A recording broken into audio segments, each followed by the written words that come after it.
Olá, tudo bem com você? Especialmente você, torcedor do Atlético Mineiro, torcedor do Galo. Tudo bem?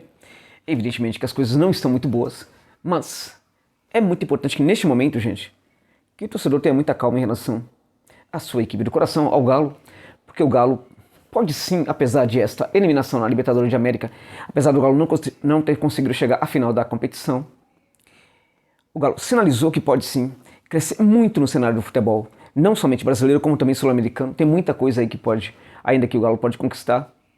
Então é muito importante que o torcedor tenha calma nesta hora. Bom, neste vídeo vamos falar sobre isso, gente. Vamos falar sobre esta eliminação para o Palmeiras ainda, né? Porque eu quero tocar num ponto aqui importante que é: qual foi o jogador, quais foram os jogadores que em tese foram responsáveis? Qual foi o jogador ou os jogadores que poderiam contribuir um pouco mais para que o Galo conseguisse um resultado positivo? Vamos abordar também essa questão do Cuca. O Cuca poderia ter feito um trabalho melhor nessas duas partidas contra o Palmeiras, né? Vamos pontuar aqui também essa questão da torcida, no que a torcida conseguiu ajudar ou não a equipe dentro de campo, e também, sobretudo, sobre os erros individuais, né? Como eu já disse aqui um pouco, né? Precisamos e devemos colocá-los na conta, por exemplo, de um ou outro jogador. Qual jogador? Quais jogadores? Vamos falar tudo isso nesse vídeo, ok? Bom, o Galo foi eliminado pelo Palmeiras na Libertadores de América com 2 empates. Sai da Libertadores de América sem perder nenhuma das partidas ali que teve na etapa, na instância de semifinal da Copa Libertadores. O Galo sai da competição com uma campanha espetacular. Foi a melhor campanha do torneio. Evidentemente que a partir de agora a gente não pode falar mais que vai ser a melhor campanha, porque não chegou à final, mas até a instância de semifinal. O Galo fez uma campanha realmente fantástica. É muito importante olhar para a construção de uma equipe que vem sendo tecida pouco a pouco, recebeu tessitura na época do Sampaoli, seguiu a receber essa tessitura, essa construção agora com o Cuca. É uma equipe que vem se construindo na etapa anterior, na temporada anterior. A equipe conseguiu apresentar algumas coisas importantes, alguns resultados importantes, mas tampouco conseguiu ter já os resultados que apresentou e tem apresentado já nesta temporada. A gente percebe uma crescente aí no Galo, a gente percebe que a construção desse projeto do Galo, dessa equipe vencedora, ela está se processando pouco a pouco. E embora os resultados, neste momento, sobretudo a eliminação na Libertadores, seja muito frustrante para o torcedor precisa olhar para um pouco mais de objetividade para o que tem sido essa construção do Galo, porque se conseguir fazer isso, vai perceber que os números ainda são muito positivos e a equipe pode crescer muito ainda, como eu disse, no cenário do futebol brasileiro e também no cenário do futebol da América do Sul. Na hora de uma eliminação, a ideia fica muito borrada. As emoções, na verdade, atropelam um pouco a nossa razão. E a ideia numa situação dessa é que o torcedor do Galo não consiga ver muitos méritos mesmo. Fique muito chateado, fique triste, fique frustrado, fique com raiva de um ou outro jogador. Tudo isso é normal. Mas volto a dizer, olhando um pouco de fora, com um pouco mais de objetividade, caso o torcedor consiga fazer este olhar, direcionar este olhar hoje para a sua equipe do coração, para o seu Galo, para o Galo da Massa, ele vai conseguir perceber que os resultados são muito positivos nesta temporada de 2021 até aqui. E na partida, no confronto contra o Palmeiras, quem que foi ali, enfim, a que poderia fazer um pouco melhor, quem foram os jogadores ali, quais foram os jogadores que não conseguiram ter um bom desempenho? E o desempenho do Cuca, vamos lá. Eu diria que o técnico Cuca, ele foi um dos menos responsáveis, talvez o menos responsável pelo que aconteceu neste confronto contra o Palmeiras, sobretudo neste segundo jogo. Eu diria para vocês que no primeiro jogo a gente pode até pontuar ali que o Cuca, embora para mim também não tenha ido mal necessariamente naquele jogo, naquele confronto contra o Verdão em São Paulo, eu diria para você que o Cuca fez uma leitura muito boa do que era o Palmeiras e poderia perfeitamente, o Galo poderia perfeitamente ter vencido. O Galo poderia ter vencido, inclusive, com um gol que não foi anotado pelo Hulk na cobrança de pênalti no final do primeiro tempo, né? Naquele jogo a gente percebeu um cenário em que o Palmeiras não queria realmente jogar. Isso fazia parte da estratégia do Abel Ferreira, que a equipe não levasse gols dentro de casa, né? Existe essa questão do gol qualificado na Libertadores, que é algo para se pensar realmente se vale a pena ainda continuar com esse critério. Tem muitas coisas que poderiam acontecer na Libertadores para mudar as partidas. A própria final talvez fosse mais interessante que não fosse final única. Não somos Europa, vivemos num contexto bastante complicado, né? Mas o fato é que o gol qualificado, isso complica muito aí para alguns times. O Abel foi muito inteligente ao utilizar essa esse aspecto aí da competição, né? E fez um Palmeiras, levou o Palmeiras a campo para não jogar bola. O Galo foi melhor que o Palmeiras, mas não foi suficiente melhor do que o Palmeiras para conseguir o resultado. O Galo não foi tão bem assim, embora tenha ido melhor que o Palmeiras, mas não conseguiu construir resultado. E não construiu por causa do seu próprio jogo. E também por causa do próprio adversário, que tentou e conseguiu, enfim, tirar os acontecimentos futebolísticos ali mais importantes da sua área, do entorno da sua área, fechando bastante ali a sua área, né, em torno da área do goleiro Everson, com duas linhas bastante fortes de marcação, né? Desculpa, o Everton, né, o adversário conseguiu fechar muito bem a área do goleiro Everton com duas linhas muito fortes de marcação, o que dificultou muito para a equipe mineira. Naquele jogo, contudo, eu acho que tem um ponto aí que é muito importante que seja ressaltado nessa hora. Pouca gente tá falando disso neste vídeo aqui. Somos elogios ao trabalho do Cuca, somos elogios à participação do Cuca nessas duas partidas, apesar da equipe ter sido eliminada. Mas é importante destacar que naquele jogo o Palmeiras pouco quis jogar, mas o Galo também não jogou tudo isso. E o Palmeiras, quando o Palmeiras não quer jogar, o Palmeiras praticamente leva a campo os jogadores pelo lado do campo apenas para prender os zagueiros do Galo no seu campo de defesa. Então o Rony, por exemplo, o papel do Rony foi apenas tático naquela partida. Foi prender, por exemplo, a Arana no campo de defesa. Mas de certa forma também, o Cuca também prendeu muito a sua linha. Os jogadores não foram, os laterais não subiram muito porque os jogadores do Palmeiras brecaram, fecharam um pouco esses espaços, fecharam a porta, mas também os próprios laterais do Galo também tiveram uma orientação para não abandonar muito a primeira linha. E aí é que fica a questão, né? Até que ponto é importante, num confronto como esse, num confronto contra uma equipe que é muito forte defensivamente, uma equipe que vai jogar mesmo por uma bola em algumas situações, que vai tirar mesmo o ritmo do jogo na primeira partida para tentar decidir na segunda, até que ponto não vale a pena tentar ser um pouco mais corajoso. Porque quando o Galo assume o compromisso de falar que tá tudo bem, se a gente não conseguiu fazer o gol, a gente jogou melhor, de qualquer maneira podemos ter feito o gol, não vencemos, a gente decide em casa. Essa questão de deixar tudo pro último jogo não é um erro. Uma equipe protagonista que quer realmente ser campeã, ela não tem que buscar a vitória já nos primeiros minutos da primeira partida. Ora, Josa, mas o Palmeiras não fez isso. Mas o Palmeiras, flagrantemente, era uma equipe que estava abaixo do Galo em termos de ajustes técnicos nesse momento e ajustes táticos também. O Galo estava à frente do Palmeiras em termos de ajustes. Basta olharmos para o que é o Campeonato Brasileiro hoje, basta olharmos para o que foram as campanhas das duas equipes na Libertadores, para a gente concluir, na Copa do Brasil também, para concluirmos que o Galo hoje vive um momento de ajustes coletivos muito mais interessante do que o Palmeiras, né?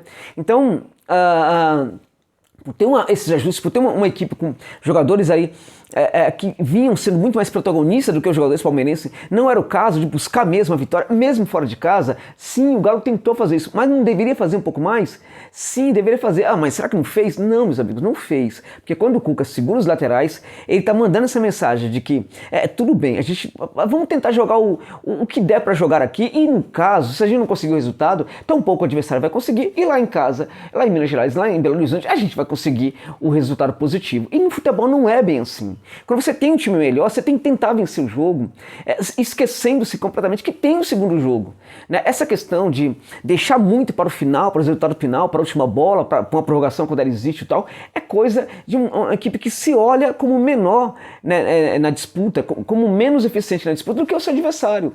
O Abel olhou para o Palmeiras, viu o Palmeiras nesse momento como uma equipe abaixo do Galo e traçou ali a sua estratégia, que no caso acabou sendo vitoriosa.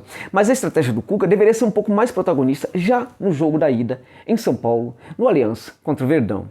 Então talvez seja esse o ponto aí, mas isto não anula problemas de outros atores na eliminação do Galo. Isso também não coloca o Cuca como grande responsável pela eliminação, muito longe disso. No jogo da volta, ele, na minha opinião, também erra no final da partida quando ele tira o Nátio Fernandes, que não vinha muito bem, evidentemente, mas é um motorzinho da equipe, é o cara dos ajustes táticos, os ajustes necessários, e é um cara que pode funcionar nesses momentos complicados também, né? Na minha percepção do que é o futebol, e também a partir das experiências de olhar para o futebol no mundo, de certa forma, mais notadamente na América Latina, eu preciso reconhecer que uma equipe ela tem os seus problemas técnicos, pode ter os seus problemas técnicos, também os seus problemas táticos, né? E tudo mais. Mas o treinador também, mas o treinador precisa confiar, assim como a equipe, o treinador também precisa confiar no seu modelo de jogo. A confiar no modelo de jogo, bancar o seu modelo de jogo, é também acreditar e bancar o seu próprio trabalho. Quando o técnico desiste de uma forma de jogar, né, ele é como se ele não acreditasse muito no seu próprio trabalho. Então, aquela retirada de campo do Nacho Fernandes foi algo bem complicado, porque o Nacho não vinha jogando bem, mas o Nacho, na verdade, ele representa muito do que é esse jogo vencedor do Atlético Mineiro. O Nacho é um cara que constrói muito esse jogo vencedor do Atlético Mineiro. E foi também por causa dele que o Atlético Mineiro conseguiu essa grande campanha na Libertadores de América. Não foi só pelos gols do Hulk que isso aconteceu, foi também pelo trabalho de jogadores como o Nacho. Então, ainda que esses jogadores não estejam bem, a presença dele configuraria o quê? O modelo que estaria tentando até o final. Então, é muito importante que um técnico acredite no seu modelo até o final. Confie que o seu modelo vai entregar para ele um resultado até o final. Quando ele tira o Nacho Fernandes e coloca o Hever ali, não somente ele mostrou que não estava confiando muito no que ele treinou, né, mas também e sobretudo porque tinha sido tomado ali já por certo desespero. Né? Apesar disso, eu diria para vocês que o Cuca não foi o responsável, na minha opinião, pela eliminação do Galo da Libertadores de América. Tampouco foi o Natan. Natan foi muito mal. Natan não foi bem. Natan, naquela situação dentro da área, um jogador não pode desistir da jogada. Aqui no Brasil nós temos essa mania e o jogador não aprende. O jogador, ele é um profissional do futebol, mas ele nunca aprende certas coisas. É impressionante como futebolistas costumam repetir erros. Essa questão de cair o tempo inteiro. Não é técnico brasileiro que está na parada, é um técnico diferente. É um técnico de outro país, é um cara diferenciado, não vai marcar qualquer coisa. Né? Essa mania do jogador, que é o tal do jogador neném, né? Que olha pro árbitro, acha que o árbitro é a mãe dele. Então ele cai já chorando, esperando que o árbitro o vá socorrer com o apito. Naquele caso não houve a falta, evidentemente não houve, mas ele acaba caindo, ele deveria ficar em pé, ele poderia ficar em pé. Né? O que ele tem ali de força do Verón não é suficiente para que ele caia, mas ele prefere cair e desistir da jogada. Essa desistência foi no local muito complicado do campo. O Natan tem aí o seu prestígio, é um jogador muito importante, foi um dos grandes responsáveis também pela solidez defensiva desse Galo, mas ele errou. Ele errou, foi muito mal. Agora, ele não foi, na minha opinião, o principal responsável também pela eliminação do Galo. A gente pode colocar aí alguns erros individuais no geral, como por exemplo o pênalti que o Hulk perde no jogo da ida. Ele tentou tirar do goleiro, evidentemente, também é mérito do Everton, que é muito gigante, obriga o Hulk a buscar o lado do campo, tudo bem, mas ele errou. E um jogador, nessa hora, independente de ter tentado, a bola tinha que entrar, e ele errou. E acho que também, assim como ele perde esse pênalti, apesar de ter jogado bem na ida, ele não consegue jogar bem na volta. Ele não consegue ser esse jogador diferenciado em Belo Horizonte e não ajuda o Galo a chegar à vitória. Contudo, na minha opinião, mesmo assim, ele também não foi. Os erros do Hulk se somam a erros individuais que entraram em campo e tiraram a eliminar o Galo da Libertadores de América. Mas, na minha opinião, tampouco ele foi o grande responsável, assim como o Natan. O Natan precisa de um puxão de orelha, precisa aprender com esse erro dele, porque foi um erro individual grave, sério, muito sério mesmo. Mas mesmo com esse erro do Natan, né, houve um jogador, na minha opinião, dentro da partida que errou muito mais, que foi o Eduardo Vargas. O Vargas é um jogador que custa muito caro para o Galo. Foi um investimento muito alto para o Galo e ainda é um jogador muito caro. O custo-benefício talvez neste momento não valha mais a pena para o Galo. E convém que o Clube de Minas Gerais pense sinceramente na possibilidade de continuar ou não com esse jogador no seu elenco. Né? Ele faz o gol e faz o gol muito em função também de um erro amador do Marcos Rocha, mas ele também, e aí a bola sobra para ele não precisa nem pular para fazer aquele gol, mas este gol que ele fez, que foi muito importante, não anula os erros que ele cometeu na partida. Um jogador como Vargas, da seleção chilena, um jogador tão importante, tão caro para o Galo, não pode perder os gols que ele perdeu na partida. Então é claro que a gente olha para o erro do Natan e acha que o Natan pode ter sido o grande responsável por essa eliminação, por essa não vitória no jogo da volta contra o Palmeiras. Mas se a gente pensar, por exemplo, os gols que o Vargas perde, a gente precisa concluir que ele foi muito mais responsável até do que o Natan para a eliminação do Galo em Belo Horizonte. Então é muito importante. Agora, mesmo com o erro dele, é preciso pontuar que não é somente o erro dele, são erros individuais que se somam e acaba contribuindo para que a eliminação aconteça. O Alonso não foi tão bem na partida. O Alan jogou mais ou menos. O Jair jogou um partidaço, foi o melhor jogador da equipe dentro de campo. O melhor, mas de longe, grande Jair, jogou demais, um monstro esse Jair. Jogou demais, gente. Jogou muita bola mesmo. O Zarate jogou o mínimo possível, poderia jogar um pouco mais, não foi tão bem. O Nacho também não esteve numa noite muito feliz, como ele costuma ter. E assim por diante. Acho que o Hulk foi outro jogador que também não foi bem, né? O Vargas para mim foi lamentável, foi horroroso.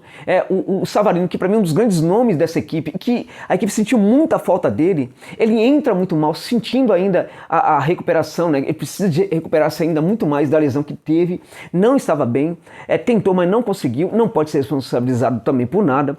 Agora, o fato é que a equipe cometeu erros individuais. Porém, meus amigos, esse Galo chegou à semifinal da Copa Libertadores de América. Há quanto tempo isso não acontecia? Né? O Galo pode perfeitamente frequentar de novo essas instâncias da competição nas próximas temporadas, chegando inclusive à final e com condição de vencer. O Galo está se construindo como uma grande equipe. Na temporada passada anunciou que poderia ter uma campanha ainda melhor em 2021. Já conseguiu provar isso, chegando à semifinal da Libertadores. Ainda prova isso porque ele está neste momento na semifinal da Copa do Brasil. Ainda prova isso perfeitamente em função de estar na primeira posição do Campeonato Brasileiro. E sinaliza que pode perfeitamente nessa temporada ainda ter grandes conquistas, como o Campeonato Brasileiro, que o Galo não vence desde 1971, e a gente está falando de gerações de torcedores do Galão da Massa que não viram a equipe sendo campeão brasileira. Isso pode acontecer nessa temporada, e o Galo também pode entregar para os seus torcedores ainda o título da Copa do Brasil. Ou seja, estamos falando de uma equipe que, embora tenha sido eliminada, tem muita coisa para ser aplaudida nesse Galo em 2021. Muita coisa mesmo. Mesmo o trabalho do Cuca em alguns momentos sendo questionado, ele melhorou muito nas últimas partidas, no comando da equipe, e também, na minha opinião, não assina totalmente por essa eliminação. É um momento de ter cabeça fria, de olhar para o que o Galo está fazendo, aplaudir sim o que a equipe tem feito, apesar dessa eliminação, e concluir que essa equipe ainda pode ter grandes conquistas nesta temporada de 2021. Então, na minha opinião, ainda está tudo muito bem e está tudo muito bom no Galão da Massa. É isso.